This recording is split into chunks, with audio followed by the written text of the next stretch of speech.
तुमको करनी होगी, वरना करनी भरनी होगी, बात तो तुमको करनी होगी, वरना करनी भरनी होगी, चलेगी नहीं चलेगी। नमस्कार, आप देख रहे हैं डीजी हिमाचल, कर्मचारियों का नंबर 1 न्यूज चैनल। आइए बात करते हैं आज के लेटेस्ट अपडेट की। लेकिन अगर आपने अभी तक हमारे चैनल को सब्सक्राइब नहीं किया है तो जरूर कर ले और लेटेस्ट नोटिफिकेशंस और अपडेट के लिए आप बेल आइकन को भी जरूर प्रेस करें। कर्मचारियों के लिए नहीं पेंशन तो माननीयों के लिए क्यों? नेता कर्ज लेकर पी रहे हैं घी। एक वक्त था जब देश के नेता जरूरतमंद के लिए विकास के नाम पर सरकार बनाते थे। वास्तव में नेता सेवा भाव से राजनीति में आते थे। देश की आम जनता के लिए योजनाएं बनती थी, उसके बाद सरकारी कर्मचारियों पर आधारित नीतियां बनने लगती थी। सरकार के लिए सरकारी कर्मचारी वोट बैंक का सबसे बड़ा साधन बन गए। जन सेवक व सरकारी कर्मचारी में बड़ा अंतर ये होता है कि सरकार अफसरशाहों के साथ नीतियां बनाती है, ये सरकारी कर्मचारी उन्हें धरातल पर लागू करने का दम भरते हैं और इन्हीं के इर्द गिर्द राजनीति का पहिया घूमता है। ये भी निर्बोध सत्य है कि जिस भी सरकार से कर्मचारी नाराज हो गया वह सत्ता से बाहर हो गया। हिमाचल में पूर्व मुख्यमंत्री शांता कुमार का उदाहरण सबके सामने है, जिन्होंने नो वर्क नो पे लागू कर अपने लिए मुख्यमंत्री के दरवाजे हमेशा के लिए बंद कर लिए। अटल बिहारी वाजपेयी के समय पेंशन बंद करने का निर्णय हुआ था। उसके बाद भाजपा को सत्ता में आने के लिए 2014 तक का इंतजार करना पड़ा था। लेकिन अब तो कर्मचारियों का ये गुरूर भी टूट रहा है, क्योंकि सरकारी दफ्तरों का धड़ाधड़ निजीकरण हो रहा है। ठेकेदार के सौजन्य से भर्तियां की जा रही है। जो सरकारी कर्मचारी है वह भी पुरानी पेंशन बहाली के लिए संघर्ष कर रहे हैं। देश बदल रहा है क्योंकि नेता अपने फायदे के हिसाब से नियम कानून बनाने लगे हैं। अपनी सुख सुविधाओं का खास ध्यान रखा जा रहा है, फिर भले ही देश प्रदेश कर्ज की गर्त में क्यों ना डूब जाए।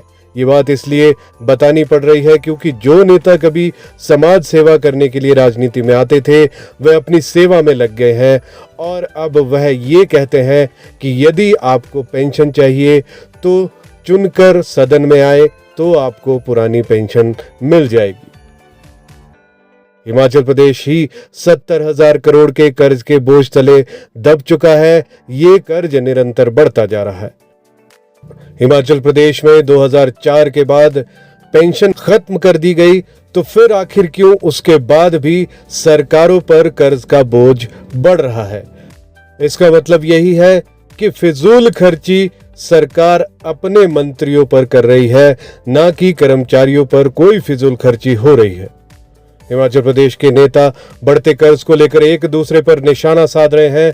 कांग्रेस के नेता हर्षवर्धन चौहान ने फिर से ये बहस छेड़ दी है। उन्होंने कहा कि कांग्रेस सत्ता में आई तो वीआईपी कल्चर खत्म करेंगे। ये तो भविष्य के गर्भ में छिपा है। लेकिन सवाल यहाँ उठता है कि नेता बनने से पहले जिस व्यक्ति के पास कुछ नहीं होता वह चुनाव जीतने के बाद कैसे करोड़पति बन जाता है। यहाँ तक कि ग्राम पंचायत प्रधान से लेकर पंच तक 5 साल में साधन संपन्न कैसे हो जाते हैं।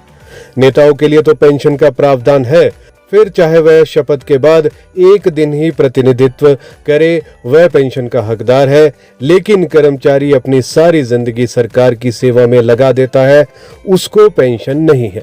फिर कर्मचारी तो नाराज होंगे ही। नेताओं को पहले अपनी पेंशन बंद करनी चाहिए, बाद में कर्मचारियों की, तब शायद विवाद ना बढ़े। समाधान ये भी हो सकता है कि नेता से लेकर कर्मी तक को सम्मानजनक पेंशन या पुरानी पेंशन का प्रावधान हो। देश का घाटा कर्मचारियों से नहीं बल्कि नेताओं के ऐशो आराम पर हो रहा है।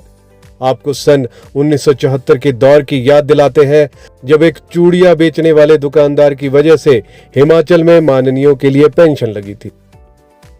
मेवा से 1967 से 1972 तक विधायक रहे अमर सिंह जब चुनाव हारे तो उनको परिवार का गुजारा चलाने के लिए चूड़ियां बेचनी पड़ी। डॉक्टर परमार ने जब ये देखा तो उनका मन पसीज गया। वह 300 रुपए पेंशन का प्रावधान विधायकों के लिए कर दिया गया। आज 300 रुपए की ये पेंशन 80,000 को पार कर गई है।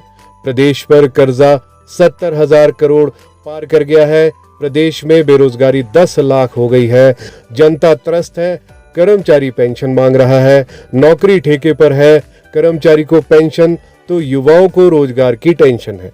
उधर शपथ के बाद माननीयों को पेंशन की मौज है। वहीं अपने आप को जनता का हितैषी बताने वाली आम आदमी पार्टी ने दिल्ली में माननीयों का वेतन बढ़ा दिया है। वेतन में लगभग दोगुनी वृद्धि की गई है। इस पर भी सवाल उठ रहे हैं। दल कोई भी हो, सत्ता में आने के बाद जनता का कम, अपना ध्यान ज्यादा रखते हुए दिखाई दे रहे हैं। हमारा ये विश्लेषण आपको कैसा लगा, आप हमें कमेंट सेक्शन में जरूर बताएं। और यदि आपकी भी कोई राय या सवाल है तो वो भी आप हमें कमेंट सेक्शन में पूछ सकते हैं। इसी तरह की वीडियोस और खबरों के लिए आप हमारे चैनल को जरूर सब्सक्राइब करें और लेटेस्ट नोटिफिकेशंस और अपडेट के लिए बेल आइकन को भी प्रेस करें।